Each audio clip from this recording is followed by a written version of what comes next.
Hello प्यारे दोस्तों, आप सभी को स्वागत है आपके अपने YouTube channel N R classes में। हम सब यहाँ पर लेकर आए एक बार फिर से क्लास 10th का हिंदी का गद्य खंड चैप्टर, तीसरा चैप्टर, जिसका नाम है भारत से हम क्या सीखे। दोस्तों, हम सब इस चैप्टर में भी कुल 50 ऑब्जेक्टिव सवाल को देखने वाले हैं और इस चैप्टर से जो सवाल सब्जेक्टिव ग्रुप में दोस्तों पूछते हैं वो भी इंपॉर्टेंट सवाल हम आपको यहाँ पे बताने वाले हैं। जब हम आपको सब्जेक्टिव सवाल बताते हैं, ठीक है, तो उसको याद करिए, क्योंकि आप कहीं भी पढ़े होंगे तो उस प्रत्येक चैप्टर का आंसर क्वेश्चन दोस्तों आपको मिला होगा, है ना। तो उसको याद रखना है। हम यहाँ पे जैसे 3 चैप्टर पढ़ा रहे होंगे, तो 3 चैप्टर में कौन कौन से सवाल सब्जेक्टिव के रूप में इंपॉर्टेंट है, हम दोस्तों यहाँ पर ये भी आपको बता देते हैं। तो आइए वीडियो को शुरू करते हैं। अच्छा लगे तो लाइक करिएगा दोस्तों और शेयर करिएगा जरूर, ठीक है, क्योंकि एक कमेंट और एक शेयर से आप दोस्तों हमें अंदर से और आपके लिए काम करने में दोस्तों मजा आता है, ठीक है। तो आइए शुरू करते हैं। चैप्टर है भारत से हम क्या सीखें। आपको पता होना चाहिए इस पाठ के जो लेखक हैं वो है मैक्स मूलर, ठीक है। तो आइए हमसे सवाल लगाते हैं। सवाल नंबर 1 कहता है कि दारिस नामक सोने के सिक्कों से भरा घड़ा किसे मिला था। तो किसको मिला था? तो तो बारन हेस्टिंग्स को मिला था। एक का सी सही होगा दोस्तों, है ना, एक का सी सही होगा, ठीक है जी। एक का क्या सही है? एक का सी सही है। सवाल 2 है, भारत कहाँ बसता है। तो भारत बी, है ना, गांवों में बसता है। ऑप्शन बी सही होगा। सवाल 3 फ्रेडरिक मैक्समूलर किस पाठ के रचयिता हैं। तो भारत से हम क्या सीखे। ऑप्शन 3 सही है। सवाल 4 है कि भारत से हम क्या सीखें के लेखक कौन है जी। तो मैक्समूलर। 4 का बी सही है। मेरे प्यारे साथियों, आप इस प्रकार से सभी सवाल का आंसर लगा सकते हैं। और ये सवाल दोस्तों 5 है आप सबके सामने कि मैक्समूलर का जन्म कहाँ हुआ था। तो आपको याद है मैक्समूलर का जन्म जर्मनी में हुआ था। ऑप्शन बी सही है। सवाल 6 मैक्समूलर ने उपनिषदों कट तथा केन का किस भाषा में अनुवाद किया। तो जर्मन भाषा में। 6 का ए सही है। सवाल 7 कि मैक्समूलर की मृत्यु कब हुई दोस्तों। तो मैक्समूलर की जो मृत्यु हुई वो हुआ कब जी। अब तो 28 अक्टूबर 1900 ईस्वी को। ऑप्शन सी सही होगा। सवाल 8 है, रानी विक्टोरिया ने मैक्समूलर को किस उपाधि के लिए बुलाया था, है ना। तो नाइट की उपाधि। ऑप्शन बी सही है। सवाल 9 मैक्समूलर को स्वामी विवेकानंद ने क्या कहा था। तो वेदांतियों का भी वेदांती कहा था। ऑप्शन ए सही होगा। सवाल 10 है कि मैक्समूलर का जन्म कब हुआ था। तो मैक्समूलर का जन्म दोस्तों आपको पता है 1823 ईस्वी में हुआ था। सवाल 11 मैक्समूलर के पिता का क्या नाम था। तो मैक्समूलर के पिता का नाम था विल्हेल्म मूलर। 11 का सी सही होगा, है ना जी। सॉरी, सवाल 11 था कि मैक्समूलर के पिता का क्या नाम था। तो विल्हेल्म मूलर। ऑप्शन दोस्तों सी सही है, ठीक है। ऑप्शन क्या सही है जी। ऑप्शन सी सही है मेरे प्यारे साथियों, ठीक है। ऑप्शन क्या सही बाबू। ऑप्शन इसका सी सही है। याद रखिएगा, है ना, किसका। मैक्समूलर के पिता का जब नाम आपसे दोस्तों पूछा जाएगा तो क्या मारोगे। Wilhelm Müller. ऑप्शन सी सही है। सवाल 12 मैक्समूलर में सर्वविध संपदा और प्राकृतिक सौंदर्य से परिपूर्ण किस देश को मानते हैं। तो भारत को मानते हैं। ऑप्शन सी सही होगा। सवाल 13 मैक्समूलर कौन सी भाषा में बाल्यकाल में ही निपुण होकर कविता लिखने लगे थे। तो संस्कृत भाषा में। 13 का ए सही होगा, ठीक है। सवाल 14 मैक्समूलर ने संस्कृत भाषा का अध्ययन कौन सा विश्वविद्यालय से प्रारंभ किया था। तो मैक्समूलर ने दोस्तों संस्कृत भाषा का अध्ययन लिपजिंग विश्वविद्यालय से शुरू किया था। ऑप्शन ए सही है। सवाल 15 मैक्समूलर ने हितोपदेश का अनुवाद कौन सी भाषा में करवाया है। तो मैक्समूलर ने हितोपदेश का अनुवाद जो है वो जर्मन भाषा में दोस्तों करवाए थे। ऑप्शन सी सही होगा। चलिए अब हम सब सवाल नंबर 1 बार दोस्तों फिर से 16 को देखते हैं। आप इसी प्रकार से मेरे प्यारे साथियों सभी ऑब्जेक्टिव सवाल को देखते रहना है दोस्तों, ताकि आपको याद यहाँ पे हो सके। और बहुत अच्छा हम आपको चैप्टर वाइज सवाल दोस्तों दे रहे हैं, तो है ना, बहुत से बात बहुत ज़्यादा शेयर करिए उन मित्रों को भी दोस्तों जिनका भला हो सके, क्योंकि हम सबको मिलकर इस बिहार को विकसित करना है। सवाल 16 है, कठ और केन आदि उपनिषदों का अनुवाद मैक्समुलर ने किस भाषा में किया है? तो जर्मन भाषा में दोस्तों। 16 का डी सही होगा, है ना। सवाल 17 है कि मैक्समुलर ने मानव सभ्यता का मूल स्रोत किसे माना है? तो वैदिक तत्व ज्ञान को माना है। 17 का सी सही होगा। सवाल 18, रानी विक्टोरिया द्वारा प्रदत्त कौन सी पदवी को मैक्समुलर ने तुच्छ समझकर वापस कर दिया? तो नाइट की उपाधि को। 18 का ए सही होगा। सवाल 19, भारत से हम क्या सीखें गद्य पाठ का जर्मन भाषा से हिंदी में अनुवाद को किसने किया है? तो भवानी शंकर त्रिवेदी ने किया है। 19 का डी सही है। सवाल 20 है, विश्व में कौन सा ऐसा देश है जिसे मैक्समुलर ने सर्वविधि संपदा से परिपूर्ण कहा है? तो वह देश है दोस्तों भारत। 20 का डी सही होगा। मेरे प्यारे साथियों आप प्रत्येक सवाल को ध्यान से देखेंगे और समझेंगे, और जिसका आंसर दोस्तों आपको पहले से पता है आप उसे देने का प्रयास करेंगे मेरे प्यारे साथियों। सवाल 21 है, निर्वंश विद्या का शब्दार्थ है ना जी, क्या है? तो निर्वंश विद्या का जो शाब्दिक अर्थ है वो है मानव शास्त्र दोस्तों। 21 का डी सही है। सवाल 22, भाषा विज्ञान के द्वारा भाषा के संदर्भ में अब तक जो निष्कर्ष निकाला गया है उसमें कौन सी भाषा सबसे अहम है? तो उसमें सबसे अहम जो दोस्तों भाषा है वो है हमारा संस्कृत। ऑप्शन सी सही है। सवाल 23, मैक्समुलर ने विश्व की सबसे प्राचीन भाषा कौन सी भाषा को कहा है? तो संस्कृत को। 23 का सी सही है। सवाल 24, भारत की प्राचीनतम भाषा कौन सी है? तो भारत की सबसे प्राचीनतम मतलब सबसे जो पुराना भाषा है वो है संस्कृत।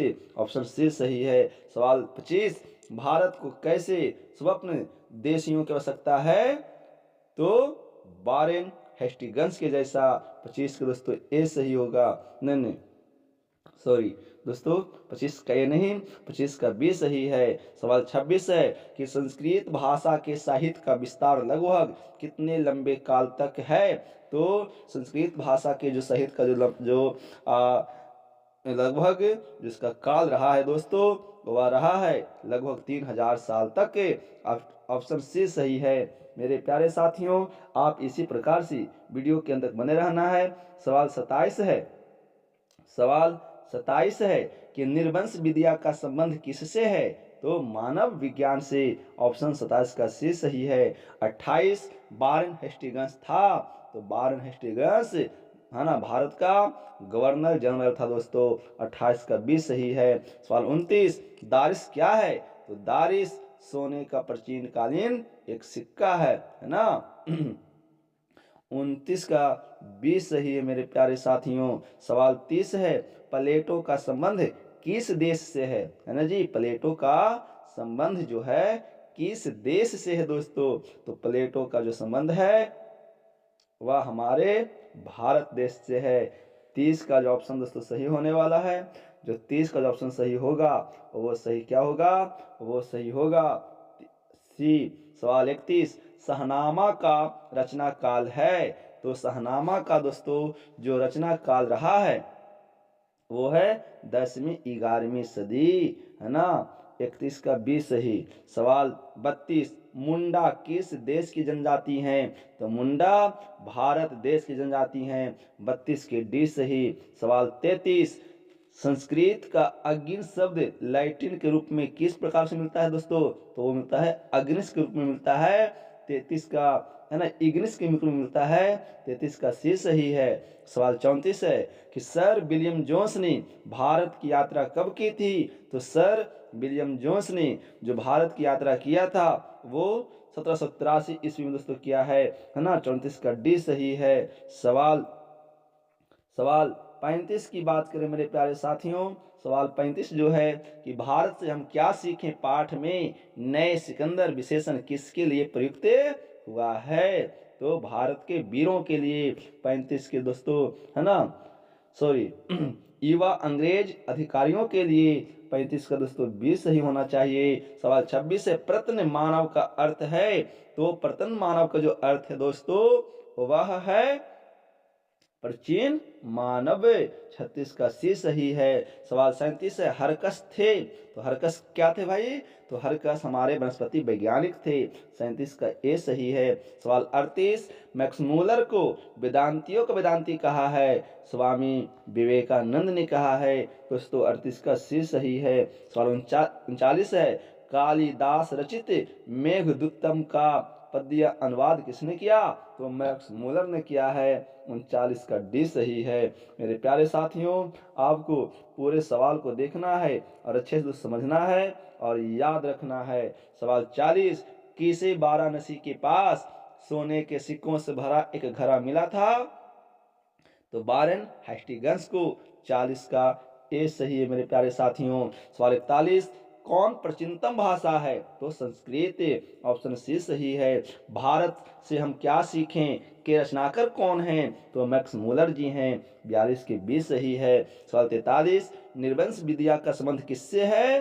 तो निर्वंश विद्या का जो संबंध है दोस्तों है वो मानव विज्ञान से है। 43 का सी सही होना चाहिए। सवाल 44 वारेन हेस्टिंग्स था, तो भारत का गवर्नर जनरल था। 44 का दोस्तों ए सही है। सवाल 45 है दारिश क्या है? तो दारिश है सोने का प्राचीन कालीन सिक्का। 45 का दोस्तों बी सही होगा। इस प्रकार से मेरे प्यारे साथियों, आइए हम सवाल नंबर 46 को देखते हैं और दोस्तों यहाँ पे इसको लगाने का काम करते हैं, ठीक है। सवाल हमारा 46 रहा है। सवाल 46 है मेरे प्यारे साथियों कि मैक्स मूलर का जन्म कब हुआ था? तो मैक्स मूलर का जो जन्म हुआ था 6 अक्टूबर 1823 ईस्वी में, है ना जी, सॉरी 6 दिसंबर 1823 ईस्वी में दोस्तों, है ना। 46 का डी सही है। सवाल 47 है कि मैक्स मूलर का जन्म कहाँ हुआ था? तो डेसाउ नामक नगर जर्मनी में। ऑप्शन बी सही है। सवाल 48 मैक्स मूलर के पिता का क्या नाम था? तो मैक्स मूलर के पिता का नाम था विल्हेल्म मूलर। 48 का ये सही है। सवाल 49 है मैक्स मूलर को वेदांतियों का वेदांती किसने कहा? स्वामी विवेकानंद ने कहा था दोस्तों। ये सवाल एक बार पहले भी मिल चुका है। 49 का सी सही है। सवाल 50 है कालिदास रचित मेघदूतम का पद्य अनुवाद किसने किया? तो मैक्स मूलर ने किया दोस्तों। 50 का डी सही है। इस प्रकार से इस चैप्टर के कुल 50 ऑब्जेक्टिव सवाल दिए हैं। अब देखते हैं कि इस ऑब्जेक्टिव चैप्टर से कौन कौन से सब्जेक्टिव सवाल दोस्तों अक्सर एग्जाम में पूछे जाते हैं मेरे प्यारे साथियों। आइए हम एक नजर दोस्तों उस पर डाल लेते हैं। हम सबसे पहले यहाँ पे शॉर्ट क्वेश्चन की बात करेंगे। जैसे सवाल नंबर 1 पूछता है आपसे कि लेखक ने वारेन हेस्टिंग्स से संबंधित किस दुर्भाग्यपूर्ण दुर्घटना का हवाला दिया है और क्यों? सवाल 2 है भारत की ग्राम पंचायतों को किस अर्थ में और किनके लिए लेखक ने महत्वपूर्ण बतलाया है ना। सवाल 3 है लेखक की दृष्टि में सच्चे भारत के दर्शन कहाँ हो सकते हैं और क्यों? सवाल 4 है लेखन ने किन विशेष क्षेत्रों में अभिरुचि रखने वालों के लिए भारत का प्रत्यक्ष ज्ञान आवश्यक बताया है? सवाल 5 है भारत को पहचान सकने वाली दृष्टि की आवश्यकता किनके लिए वांछनीय है और क्यों? ये सवाल दोस्तों शॉर्ट में पूछा जाता है। जब हम लॉन्ग की बात करेंगे तो दोस्तों लॉन्ग में ये सब सवाल आते हैं। जैसे 6 में है कि धर्मों के दृष्टि से भारत का क्या महत्व है ना। अथवा करके पूछेगा कि धर्म की दृष्टि से भारत का क्या महत्व है ना। भारत से हम क्या सीखे पाठ के आधार पर बताना है। सवाल 7 है कि भारत किस तरह अतीत और सुदूर भविष्य को जोड़ता है, स्पष्ट करें। सवाल 8 है मैक्स मूलर ने संस्कृत की कौन सी विशेषताएं और महत्व बतलाए हैं? सवाल 9 है संस्कृत और दूसरी भारतीय भाषाओं के अध्ययन से पश्चात जगत को प्रमुख लाभ क्या हुआ?